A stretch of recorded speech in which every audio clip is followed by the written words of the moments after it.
رونما ہو گئے، جسے ساری دنیا قیوم زمانی امام ربانی حضرت احمد عبدالبرکات احمد سرہندی مجدد الفسانی کے نام سے جانتی ہے۔ عزیزان ملت اسلامیہ، اللہ تبارک و تعالیٰ جب کسی بندے کو اس مقام دینا چاہتا ہے تو اس کے لیے راستہ کیسے ہموار فرماتا ہے۔ اللہ تبارک و تعالیٰ قرآن پاک میں فرماتا ہے وَهُوَ الَّذِي يُرْسِلُ الرِّيَاحَ بُشْرًا بَيْنَ يَدَيْ رَحْمَتِهِ، کہ جب زمین پیاس کے لیے تڑپتی ہے، زمین سوکھی ہو جاتی ہے اور وہ تڑپتی ہے پانی کے لیے، وہ تڑپتی ہے رب کی رحمت کے لیے، پھر کیا ہوتا ہے؟ رب کا حکم ہوتا ہے، آسمان پر گھٹا توپتا بادل چھاتے ہیں، گڑ گڑاہٹ، اور پھر اسی طرح بُشْرًا بَيْنَ يَدَيْ رَحْمَتِهِ، وہ ٹھنڈی ہوا کے جھونکے یہ اشارہ دیتی ہے کہ رب کی رحمت نازل ہونے والی ہے۔ وہ ٹھنڈی ہوا کے جھونکے یہ بتاتی ہے کہ اب رب کی رحمت کا نزول ہونے والا ہے۔ عزیزان گرامی، ہم نے کئی اسلاف کی تاریخیں پڑھی ہے، بزرگان دین کی تاریخیں پڑھی ہے کہ اللہ تبارک و تعالیٰ نے ان کی اس دنیا میں آمد سے پہلے ان کے لیے بشارت عطا فرمائی۔ اب دیکھیں حضرت مجدد الفسانی رحمۃ اللہ علیہ کا مقام کہ سرکار غوث اعظم دستگیر رضی اللہ تعالیٰ عنہ نے اپنی اولاد کو، اپنے بیٹے فرزند کو ایک جبہ عطا فرمایا اور کہا کہ اسے اپنے خاندان میں چلاتے رہنا، اور پھر سرزمین ہند پر ایک شخص پیدا ہوگا اسے یہ عطا کر دینا۔ اور عزیزان گرامی، آپ دیکھیں کہ سرکار غوث اعظم دستگیر رضی اللہ تعالیٰ عنہ نے اپنے زمانے سے وہ جبہ عنایت فرمایا، نگاہ ولی ولایت کو دیکھو کیسے آپ کہاں دیکھ رہے ہیں، کس طرح سے دیکھ رہے ہیں، اور پھر وہ جبہ مختلف آفتوں سے ہوتے ہوئے حضرت مجدد الفسانی رحمۃ اللہ علیہ کو عطا ہوا۔ عزیزان گرامی، اور آپ کے والد محترم کی بیان فرماتے ہیں کہ میں نے ولادت سے پہلے میں نے خواب میں دیکھا کہ پورے شہر کے اندر ایک کوہرام مچا ہوا ہے، بندر، خنزیر، ریچھ ایک جانوروں کو ختم کر رہے ہیں، اور پھر میں نے یکایک دیکھا کہ میرا سینہ شق ہو گیا اور اس سے ایک نور برآمد ہوا۔ ایک نور میں نے دیکھا کہ ایک تخت ہے جس پر ایک شخص بیٹھا ہوا ہے، جس کے سامنے ملحدوں کو، کافروں کو، مشرکوں کو کاٹا جا رہا ہے۔ تعبیر جب پوچھی گئی تو کہا کہ اللہ تبارک و تعالیٰ تمہیں ایسا لڑکا عطا فرمائے گا کہ جو سارے جہاں کو روشن و منور کرے گا، دین اسلام کو وہ بلندی عطا کرے گا۔ عزیزان گرامی، حضرت مجدد الفسانی رحمۃ اللہ علیہ کی ولادت سے پہلے یہ ساری بشارتیں عطا ہو گئی۔ آپ کے پیر و مرشد کو بھی، آپ سے پہلے جتنے بھی بزرگان دین تھے، میرے بزرگ اور دوستوں، اب یہ ہوا کہ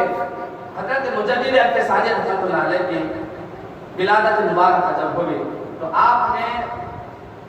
بچپن میں جب آپ نے شعور کی منزل پر قدم رکھا تو اپنے والد محترم سے آپ نے علم حاصل فرمایا۔ یاد رکھے، اللہ کا کوئی ولی جاہل نہیں ہوتا۔ ایک الگ بات ہوتی ہے کہ کبھی وہ مدرسوں میں پڑھ لیتے کہ اللہ تعالیٰ نے وہ نور عطا فرما دیتا ہے علم کا، ان کے سینے کو کھول دیتا ہے، شرع صدر ان کا فرما دیتا ہے، اور پھر وہ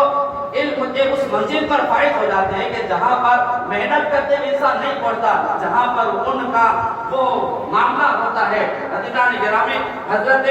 مجدد الفسانی رحمۃ اللہ علیہ نے علوم ظاہر پر، کیونکہ ایک بڑا کام اللہ تعالیٰ نے حضرت مجدد الفسانی رحمۃ اللہ علیہ سے لینا، اور چونکہ نبی پاک علیہ السلام آخری نبی، آپ کے بعد کوئی نبی نہیں، تو اللہ تعالیٰ نے یہ کام اس امت کے علماء سے بھی لیا، اس امت کے اولیاء سے بھی لیا، چونکہ حضور علیہ السلام کا معاملہ ہے کہ آپ وَيُزَكِّي مَن يُعَلِّمُهُمُ الْكِتَابَ وَالْحِكْمَةَ، کتاب و حکمت بھی سکھانا ہے اور دلوں کا تزکیہ بھی کرنا ہے۔ یہ کام تقسیم ہوا، اولیاء کرام نے دلوں کا تزکیہ کیا، دلوں کا تزکیہ کیا، دلوں کی صفائی کی، اور علماء کرام نے ان کے ظاہر کو سنوارا۔ عزیزان ملت اسلامیہ، حضرت مجدد الفسانی رحمۃ اللہ علیہ جیسے جیسے بڑے ہوتے گئے، آپ نے علم دین حاصل کیا، اس کے بعد والد محترم کا انتقال ہوا، پھر آپ حضرت خواجہ باقی باللہ رحمۃ اللہ علیہ سے آپ کی ملاقات ہوئی، اور وہ سارے معاملات، اور حضرت خواجہ باقی باللہ رحمۃ اللہ علیہ کا ایک بڑا مقام ہے میرے دوستوں، مسلمان کی طرف تو نہیں جانا ہے، بڑا مقام حضرت خواجہ باقی باللہ رحمۃ اللہ علیہ کا۔ اور آپ دیکھیں کہ آپ نے خود یہ بیان فرمایا کہ ان کی شان میں کہ یہ وہ آفتاب مہتاب ہے، اس کی وہ روشنی ہوگی کہ اس کی روشنی میں ہم جیسے ہزاروں ستارے گم ہو جائیں گے۔ حضرت ہر مرید اپنے پیر کی تعریف کرتا ہے، لیکن یہ وہ مرید ہے جن کی تعریف خود ان کے پیر نے فرمائی، حضرت خواجہ باقی باللہ رحمۃ اللہ علیہ نے۔ عزیزان گرامی، جیسے مجھ سے قبل برادر محترم نے آپ کو بتایا کہ اکبر بادشاہ کا جو معاملہ جو ہوا وہ اس طرح سے کہ جو علماء اس کے پاس بیٹھا کرتے تھے، اور وہ ساری تفسیر آپ نے سماعت کر لی حضرت سے کہ وہ علماء بس اپنا کچھ بتانے کے لیے، انعام حاصل کرنے کے لیے وہ ایک دوسرے کے مسئلے کو کاٹ کاٹتے تھے، اور پھر اس طرح آہستہ آہستہ اسلام کی عظمت کے بجائے وہ اپنی عظمت بتانا انہوں نے شروع کر دیا۔ اور ورنہ اکبر بادشاہ کا ایسا معاملہ تھا کہ وہ بھی اپنے باپ دادا کی طرح اسلام کا شہدائی تھا، بن وقت نمازیں ادا کرتا تھا، مسجدیں آباد تھی، ہر سارا معاملہ تھا، لیکن علماء سو کی یہ دنیا داری کی وجہ سے اس کا ذہن آہستہ آہستہ اسلام سے کٹنے لگا۔ اور پھر ایک وقت ایسا بھی آ گیا کہ اس کے دل میں ہر مذہب کا احترام رہا سوائے اسلام کے۔ دیدار ملت اسلام نے اتنا سارا معاملہ کر دیا، پابندی لگا دی اذان پر، مسجدیں شہید کر دی گئے، جانوروں کو ذبح کرنے سے روکا گیا، سارے اسلام کے جتنے بھی شاعر تھے سب پر آہستہ آہستہ پابندی لگا دی گئی۔ اور دیدار ملت اسلامیہ پھر ماحول کو اتنا تنگ کر دیا گیا کہ اپنے آپ نام بھی بدل دیے جانے لگے، جہاں کسی کا نام احمد ہوتا، کسی کا نام محمد ہوتا، اس کا نام بدل کر اسے برے القاب کے ساتھ یاد کیا جاتا۔ میرے بزرگ اور دوستو، کفر کا ایسا ماحول ہو گیا اور ایسا ملا جلا ماحول اس نے بنا دیا، اسلام سے ہٹ کر ایک نئے دین کا اعلان کر دیا، دین الہی کا۔ دیدار ملت اسلامیہ اللہ تبارک و تعالیٰ نے چونکہ حضرت عمر فاروق رضی اللہ تعالیٰ عنہ کے اس فرزند ارجمند سے کو عظیم کام لینا تھا، اور آپ نے بہت ہی حکمت کے ساتھ، لیکن آپ کبھی ڈرے نہیں، لا یخافون لومۃ لائم کی تفسیر بن کر آپ گئے کہ کسی ملامت کرنے والے کی ملامت سے خوف نہیں کھاتے، اور الذین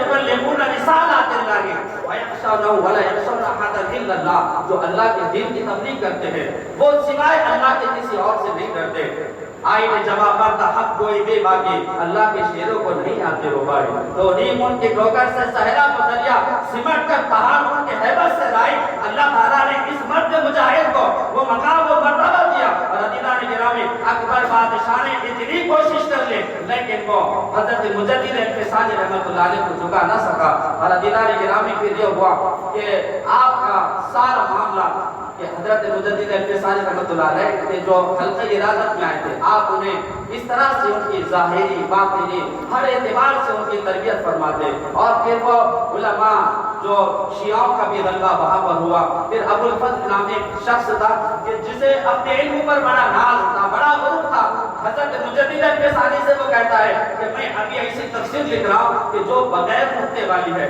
یعنی ایسے حرف استعمال کر رہا ہوں کہ اس میں ایک حرف بھی نقطے والا نہیں آئے گا، لیکن وہ پوری تفسیر میں لکھ رہا ہوں۔ حضرت مجدد الفسانی نے کہا کہ قلم دوات لے کر آؤ، قلم دوات لے کر آئے۔ فی البدیع حضرت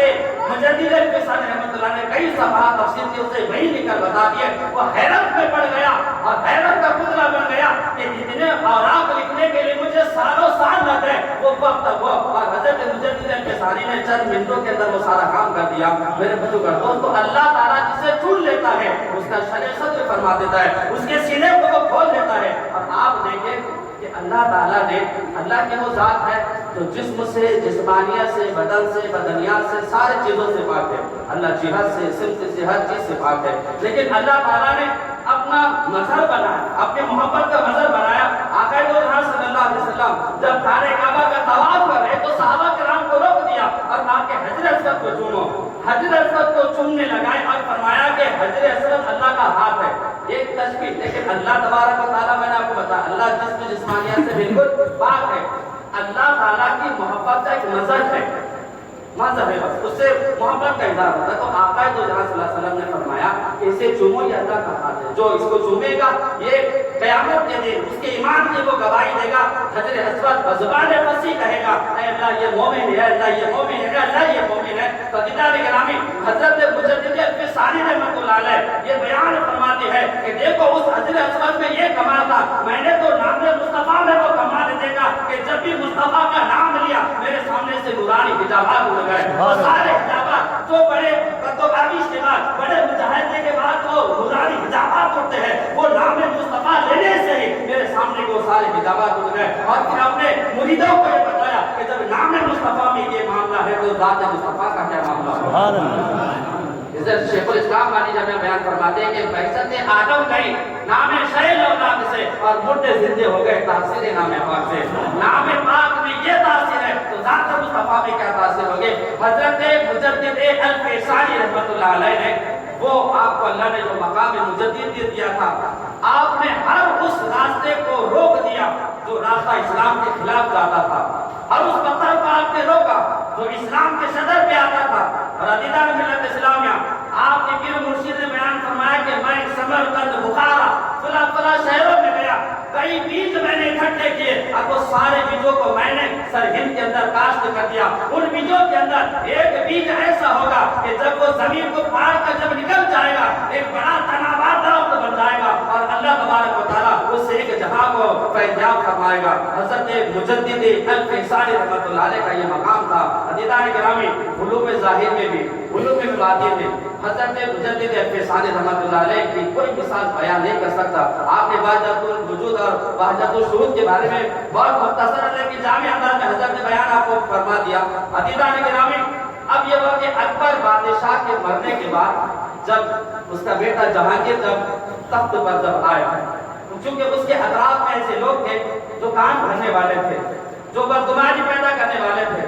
حضرت مجدد الفیصانی رحمۃ اللہ علیہ کے بارے میں بیان کیا گیا کہ یہ آپ کے خلاف، حکومت کے خلاف یہ کیا کر رہے ہیں، سازش رچ رہے ہیں، ایک پلاننگ کے منصوبہ بنا رہے ہیں، اور آپ کو طلب کیا گیا۔ لیکن حضرت مجدد الفیصانی رحمۃ اللہ علیہ جب گئے تو آپ کا اندازہ وہ اتنا عاجزانہ نہیں تھا، کیونکہ وہ ایک متکبر شخص کے سامنے گئے تھے، کیونکہ اس لیے نہیں کہ کوئی یہ نہ سمجھے کہ یہ ڈر کر اس طرح سے عاجزی اختیار کر رہا ہے۔ لا یخافون لومۃ لائم کی عین گواہ مردہ کی وہ تصویر بن کر، وہ مرد مجاہد، مرد درویش بن کر حضرت مجدد الفیصانی رحمۃ اللہ علیہ جب وہاں پر گئے اور جب پوچھا گیا کئی سوالات، آپ نے کہہ دیا میرا ایسا نہیں معاملہ، ایسا نہیں، لیکن چونکہ سجدہ تعظیمی کرنا ضروری تھا اس کے دربار میں، اور نہیں کرتا تو وہ اپنے شان کے خلاف میں سمجھتا۔ حضرت مجدد الفیصانی رحمۃ اللہ علیہ نہیں کیا،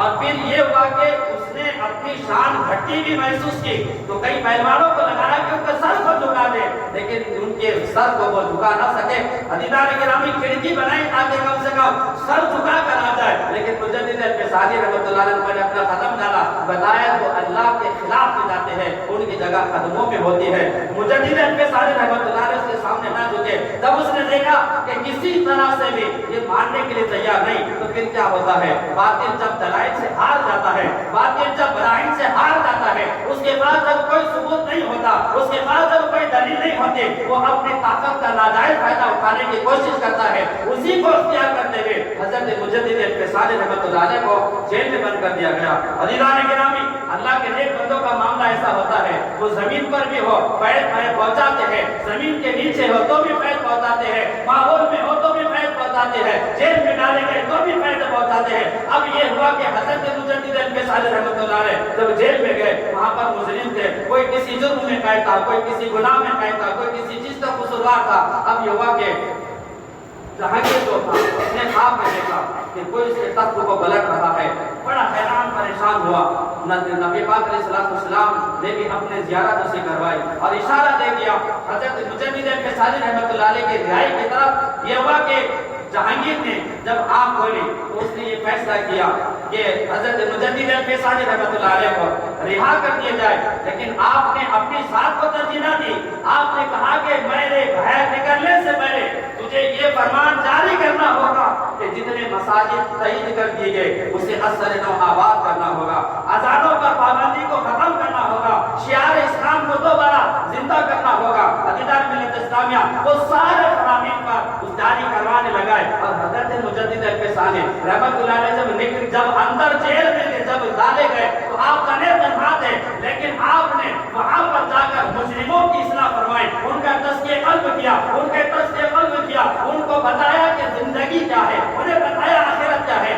اس طرح سے آپ نے وہاں پر ماحول بنایا کہ جتنے مجرمین تھے وہ سارے کے سارے نیک بن گئے، اور جب آپ گئے تنہے تنہا تھے، جب نکلے تو اولیاء کرام کی جماعت آپ کے ساتھ تھی۔ کہتے کہ نگاہ مرد مومن میں متاثر دیکھی ہے، بدلتی ہزاروں کی تقدیر دیکھی ہے۔ حضرت مجدد الفیصانی رحمۃ اللہ علیہ کا مقام بڑا تھا میرے بزرگوں دوستوں۔ اب یہ دیکھیں کہ حضرت مجدد الفیصانی رحمۃ اللہ علیہ کے جو دو بیٹے تھے، ان کا استاد جب پڑھانے کے لیے آیا تو آپ نے کہا کہ بیٹو ان کے پاس نہ پڑھے۔ کہا کہ کیوں آنے گرامی؟ کہا ان کی پیشانی پر بدبختی کے آثار مجھے نظر آ رہے ہیں۔ تو وہ اولاد میں تو حضرت مجدد الفیصانی رحمۃ اللہ علیہ کی تھی۔ کہا کہ وہ تو ہمیں بھی پتا ہوگا آپ کہہ رہے ہیں، لیکن آپ کے پاس آئے تو پھر اس کا کچھ نہ کچھ فائدہ تو ہونا۔ حضرت مجدد الفیصانی رحمۃ اللہ علیہ نے مکاشفہ کیا، مراقبہ کیا اور اس کے بعد کہا کہ بیٹا چونکہ اس کی بدبختی یہاں پر بھی لکھی ہوئی ہے اور وہاں لوہے محفوظ پر بھی لکھی ہوئی ہے۔ بیٹوں نے کہا کہ پھر آپ کے پاس آنے کا کیا فائدہ ہوا؟ حضرت مجدد الفیصانی رحمۃ اللہ علیہ نے پھر اپنی آنکھ بند کی، مراقبہ کیا اور کہا کہ بیٹو تم نے مجھ سے دعا کے لیے کہا تھا اور میں نے اس کے حق میں دعا فرمائی اور رب تبارک و تعالیٰ نے قبول فرما کر یہاں سے بھی بدبختی کو مٹا دیا، وہاں سے بھی بدبختی کو مٹا دیا۔ دوستو حضرت مجدد الفیصانی رحمۃ اللہ علیہ کا یہ مقام تھا۔ یہ ساری آپ کی کرامتیں، آپ کی جد و جہاد، آپ کی کوشش، آپ کی قد و کامل، آپ کی قد و صحیح، یہ ساری چیزیں دین اسلام کے لیے تھے۔ عزیزان گرامی، ہم ہر سال حضرت مجدد الفیصانی رحمۃ اللہ علیہ کا تذکرہ کرتے ہیں۔ آپ خود بتائیں یہ تذکرہ سن کر آپ کو کیا ملا؟ آپ کے ایمان کو چاشنی ملی، میرے ایمان کو چاشنی ملی، ہمارے عقیدے کو درستگی ملی۔ حضرت مجدد الفیصانی رحمۃ اللہ علیہ اپنے عقیدے کو ظاہر کرتے بیان فرماتے کہ سب سے پہلے اللہ کا شکر بجا لاؤ کہ اللہ تعالیٰ نے ہمیں فرقہ ناجیہ اہل سنت و جماعت میں پیدا فرمایا۔ یہ حضرت مجدد الفیصانی فرماتے ہیں اور فرماتے ہیں کہ اس شکر کا اظہار اس طرح سے ہو سکتا ہے اور اس طرح سے ہونا ہے کہ سب سے پہلے اپنے عقائد کو عقائد اہل سنت کے مطابق کر لیں۔ آپ فرماتے ہیں اس لیے کہ عقیدہ یہ سب سے اہم ہوتا ہے۔ قرآن مجید میں اللہ تعالیٰ نے جہاں میں ذکر فرمایا پہلے ایمان کا ذکر کیا، ان الذین آمنوا وعملوا الصالحات والعصر ان الانسان لفی خسر الا الذین آمنوا وعملوا الصالحات الذین آمنوا وعملوا الصالحات۔ ہر جگہ پر آپ کو ایمان پہلے نظر آئے گا، عقیدہ پہلے نظر آئے گا، پھر عمل نظر آئے گا۔ ایمان و عقیدے کے بارے میں فرماتے ہیں کہ اپنے عقیدے کو اہل سنت و جماعت کے مطابق کرے۔ پھر فرماتے ہیں اس امت کے جو بڑے فقہاء کرام ہیں، مجتہدین ہیں، ان میں سے کسی ایک کی آپ تقلید کرو شریعت کے معاملے میں۔ پھر اس کے بعد بیان فرماتے ہیں اس امت کے جو اولیاء کبار ہیں، اولیاء کرام ہیں، جو سلاسل روحانیہ ہیں، ان میں سے کسی ایک کے آپ جو دو سلسلے سے بیٹھ ہو جاؤ اور اس کی روشنی میں اپنی زندگی کو گزارو۔ عزیزان گرامی، حضرت مجدد الفیصانی رحمۃ اللہ علیہ آپ بیان فرماتے ہیں کہ انسان کے ایمان کی کمال اور خوبصورتی یہ ہے کہ وہ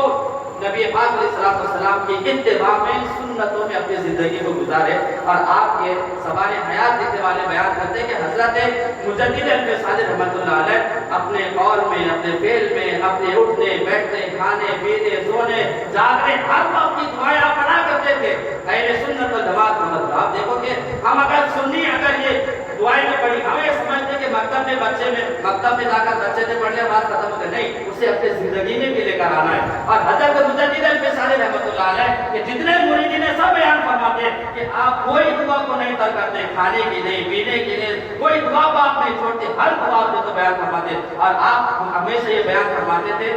کہ سب سے پہلے تم فرائض کو ترتیب دو،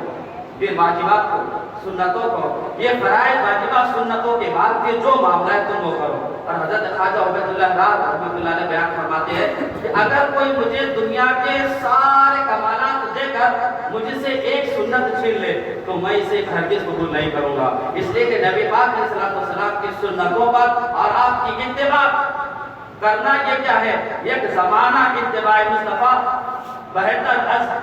سلطانی ارض و سما۔ آپ فرماتے ہیں حضور علیہ السلام کی ایک سنت پر بھی عمل کرنا زمین و آسمان کی سلطنت سے بھی زیادہ بہتر ہے۔ عزیزان ملت اسلامیہ،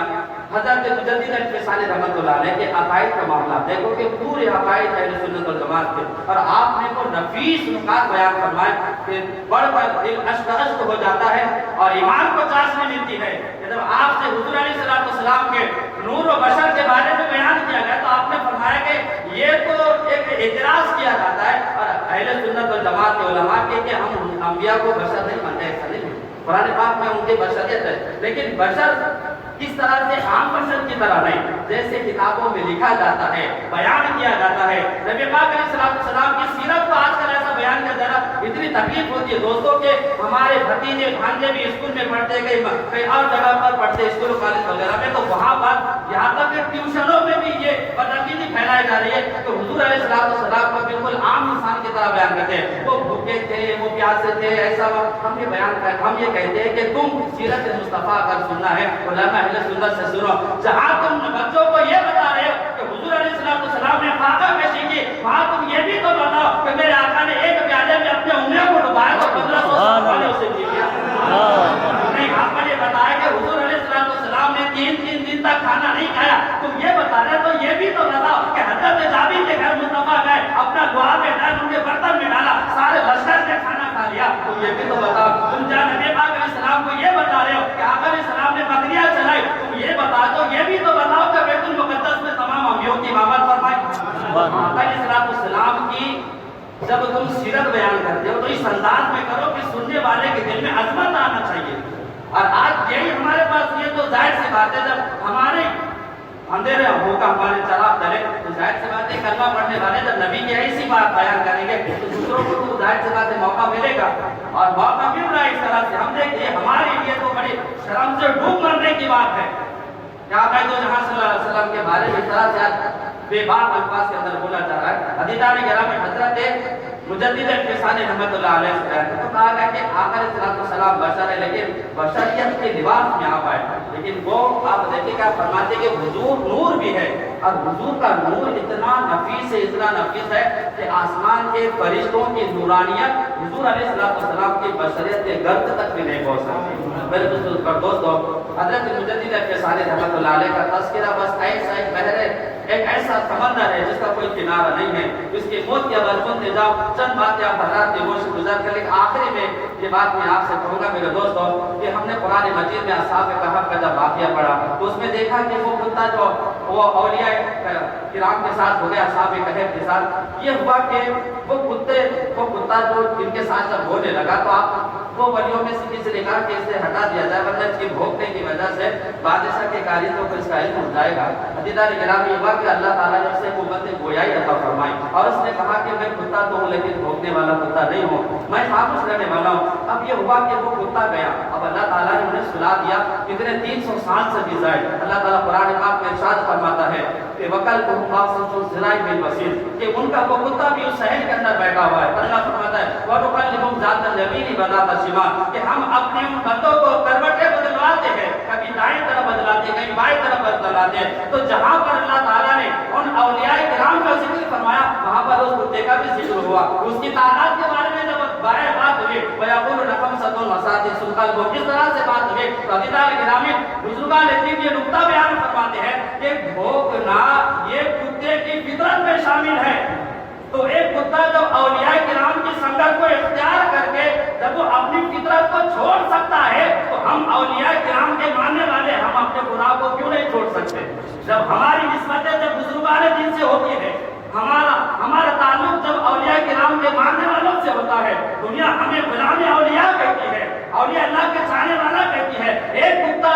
ہو کر اپنی فطرت کو بدل سکتا ہے تو ہم گناہ کو نہیں چھوڑ سکتے ہم نسبت رکھ کے ہم نہیں چھوڑ سکتے اللہ تعالیٰ نے یہ بھی بیان فرما دیا کہ میرے بندوں کو میں زمین پر رکھتا ہوں تو بھی وہ بافیض ہوتے ہیں اور زمین کے اندر چلے جائے تب بھی وہ بافیض ہوتے ہیں دل میں چلا رب کو اس کے نبی نے چلا وما علیہ السلام علیکم ورحمۃ اللہ وبرکاتہ